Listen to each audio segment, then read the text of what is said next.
Usually, if The Verge tells me that the grass is green, I go like, "Ah, shit! I have to go outside and check it." You know the feeling.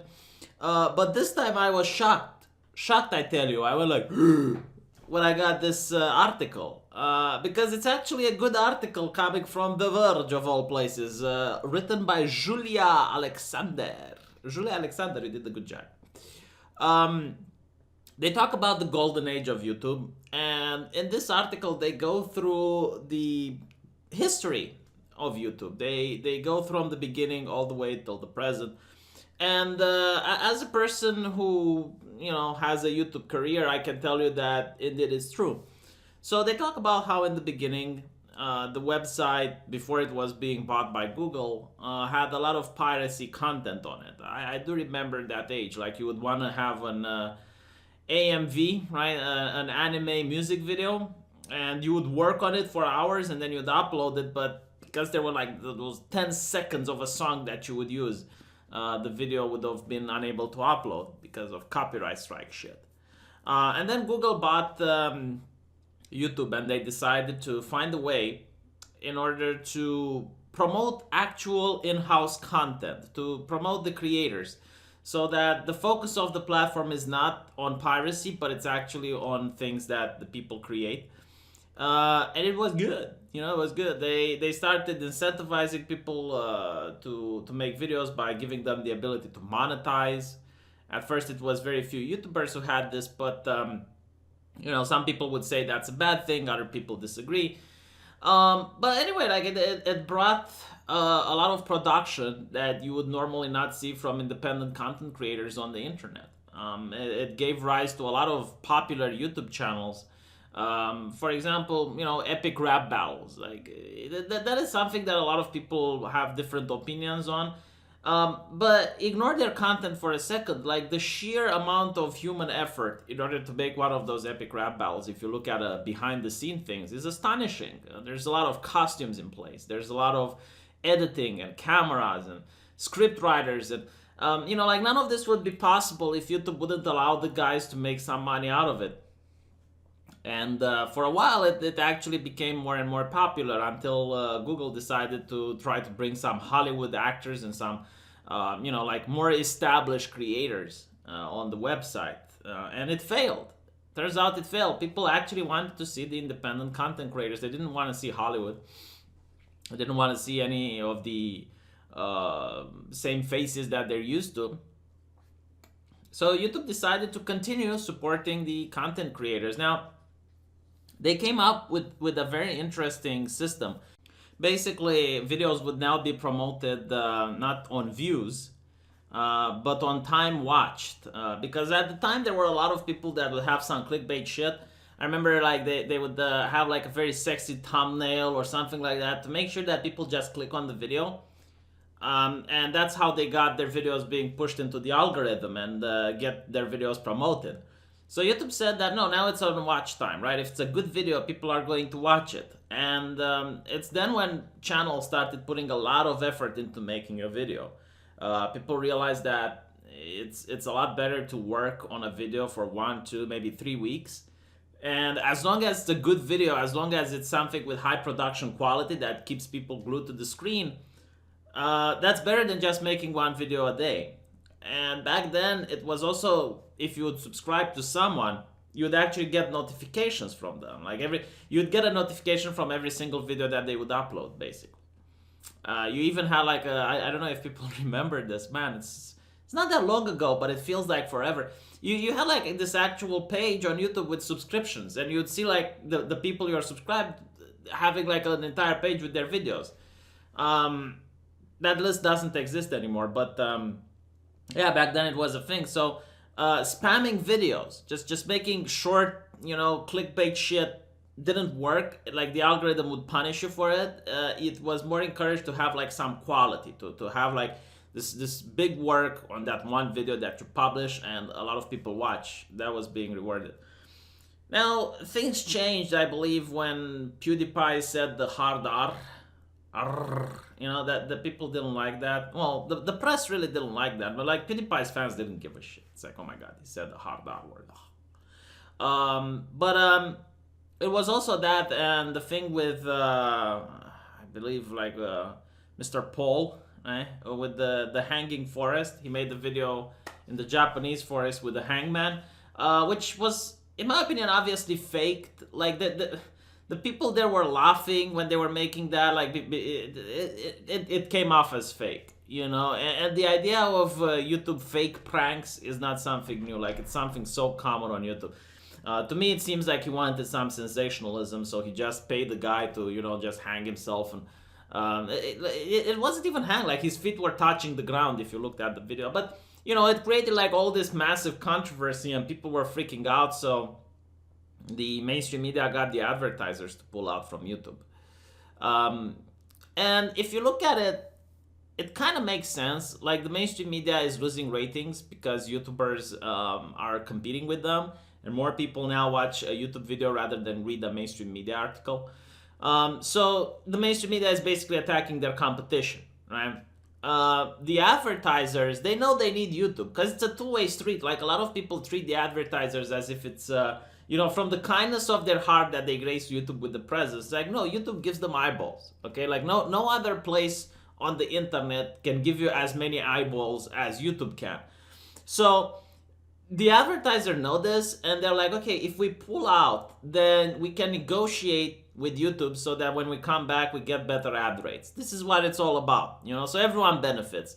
The mainstream media benefit because they get to attack a competitor, and they get to screw the competitor's lifestyle. And it also makes it more difficult for people that actually have like YouTube channels which focus on quality content to be able to do that, because they're not going to get money anymore. And you need to pay your staff, you need to pay the creditors and stuff. The advertisers, they benefit because they get to negotiate with YouTube for better ad rates. The only people that get the shaft is YouTube itself and the content creators. Because after that, you know, after the apocalypse, it seems that YouTube is now trying to turn YouTube into Netflix, where they're trying to, I guess, cater to authoritative sources, they actually call them in The Verge. You know, like CNN, MSNBC, Fox, the alphabet soup networks.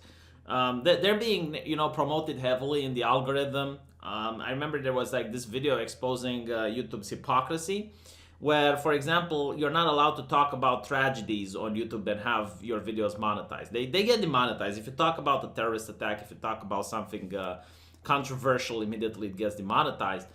So I believe it was like the Las Vegas shooting or something, where Steven Crowder made a video about it, immediately got demonetized.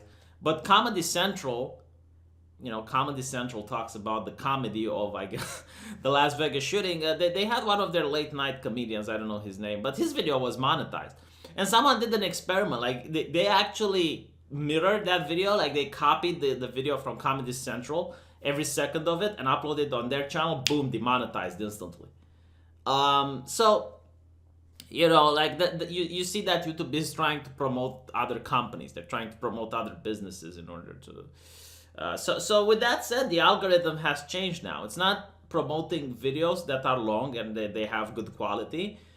It's again back to promoting short videos, but it's not only that. Like, I'm looking at other channels' analytics.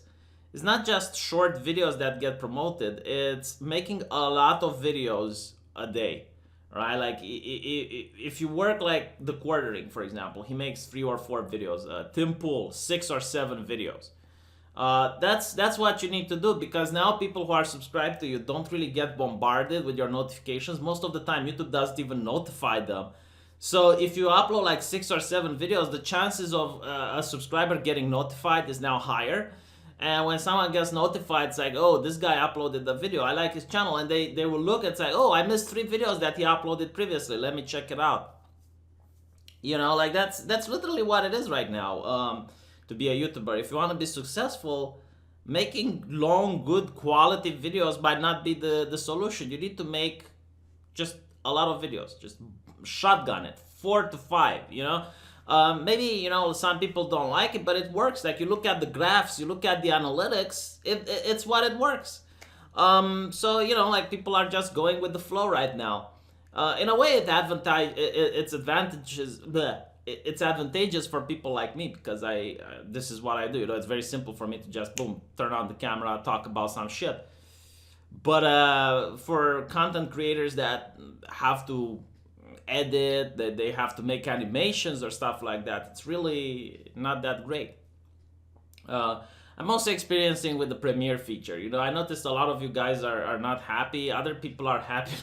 It was ridiculous because at one point I wanted to just have like 2 videos premiered and 2 videos not premiered. And the ones that weren't premiered, like people were complaining, like, why don't I premiere them? Because they get the live chat. Which in a way it's cool because it gives me a feedback. Like I get to see the pulse. I get to see how people react to the jokes, and I know what other jokes I should use. Or, for example, when I experienced with the music, a lot of people told me that I should stop.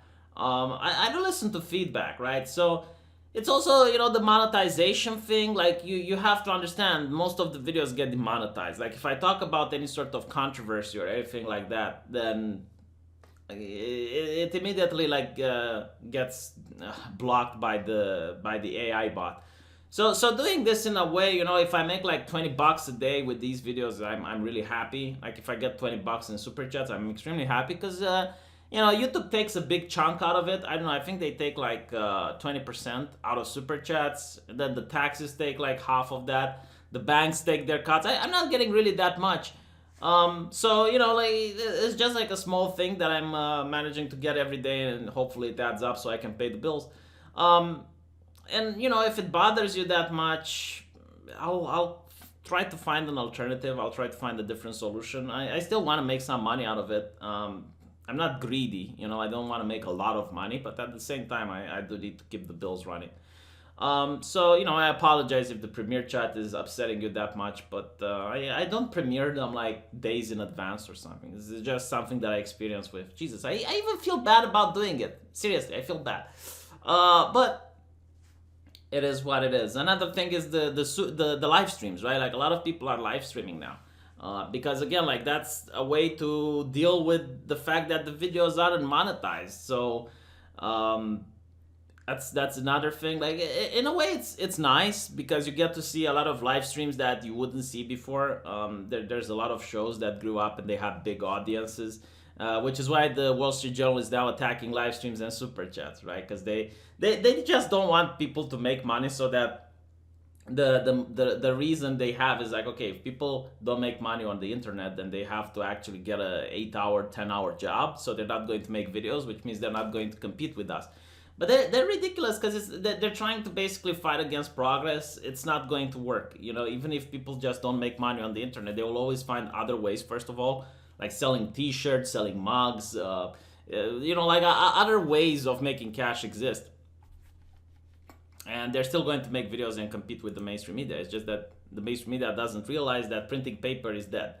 Having your website where you don't have a forum is dead. Like you need to innovate. You need to try and do something else that appeases to the people. Anyway, rant over. Let me know what you think. Looking forward to reading from you guys in the comment section. I'm going to live stream, I believe, in half an hour on my live stream channel. If you haven't subscribed, please do so. It's the same name like my channel. It's V Live Streams. I'm going to talk with Halsey about an important topic that Tucker Carlson brought up. It's like, what if Trump doesn't want to be reelected? Because it's true, right now he has passed a lot of unpopular legislation with his voter base. And I want to go through the legislation that he passed and go through them and discuss them, you know, why he is doing this. So check my channel. It's going to be an interesting conversation, and I'll see you guys there.